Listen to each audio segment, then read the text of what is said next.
बहरूपिये के 3 सवाल।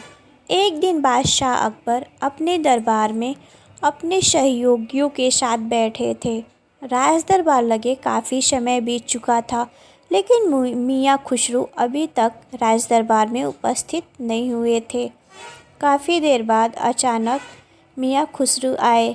बादशाह अकबर ने मियाँ खुसरो से पूछा, आपका राज दरबार में देर से आने का कारण क्या है? बताओ, नहीं तो यह राज दरबार की तौहीन समझी जाएगी और इस कारण आप पर जुर्माना लगाया जाएगा। मियाँ खुसरो ने कहा, बादशाह, मैं राज दरबार के लिए निकला ही था कि रास्ते में एक बहरूपिया मिल गया जिसने जिसने मुझसे एक सवाल पूछ लिया जिसका जवाब मैं न दे सका। बादशाह अकबर ने कहा, सवाल? कैसा सवाल? बादशाह, उस बहरूपिये ने मुझसे सवाल किया कि हूर, परी और चुड़ैल में क्या अंतर है? बताओ, नहीं तो आपके 100 मोहरें देनी पड़ेगी। बादशाह अकबर, मैंने काफ़ी समय तक उसके सवाल का जवाब सोचा, लेकिन उसका जवाब नहीं दे सका।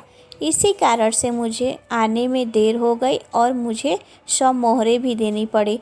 बादशाह अकबर ने भी कुछ देर सोचने के बाद बीरबल से पूछा, बताओ बीरबल, हूर, परी और चुड़ैल में क्या अंतर है? बीरबल ने कहा, महाराज, इस सवाल का जवाब मैं आपको कल बताऊंगा। बीरबल दूसरे दिन राज दरबार आए और अपने साथ एक व्यभिचारिणी स्त्री और अपनी स्त्री को लेकर दरबार में पहुँचे। राज दरबार लगा हुआ था। बीरबल ने कहा, बादशाह, मैं आपके सवाल का जवाब लेकर आया हूँ, बस इसमें एक कमी है। बादशाह अकबर ने कहा, क्या कमी है, बताओ? बीरबल ने कहा, महाराज, आप अपनी बेगम साहिबा को भी बुलवा लीजिए। बादशाह अकबर ने अपनी बेगम साहिबा को बुला लिया। बीरबल ने कहा, बादशाह, आपके सवालों के जवाब यह रहे। बादशाह ने बहुत ही आश्चर्य से पूछा, कहाँ है जवाब?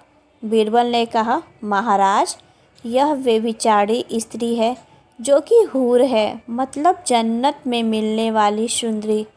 दूसरी मेरी पत्नी है जो सबसे सुंदर है और सर्वसुलभ गुणों से संपन्न है। ना कभी गहनों के लिए झगड़ती है और ना किसी बात के लिए मचलती है, इसलिए यह परी है। तीसरी है आपकी बेगम साहिबा। इनके बारे तो क्या कहने, यह तो खुद आपको ही मालूम होगा। बेगम साहिबा की इच्छा पूरी करते करते आपका दिन का खाना और रात की नींद हराम हो जाती है। यह सुन बेगम साहिबा को बड़ा ही क्रोध आया और पर मन कसौट कर बेगम साहिबा बैठी रह गई। बीरबल का उत्तर को सुनकर बादशाह बड़े ही खुश हुए और मियाँ खुसरो से कहा, मियाँ खुसरो, यह रहे उस बहरूपियों के सवालों के जवाब।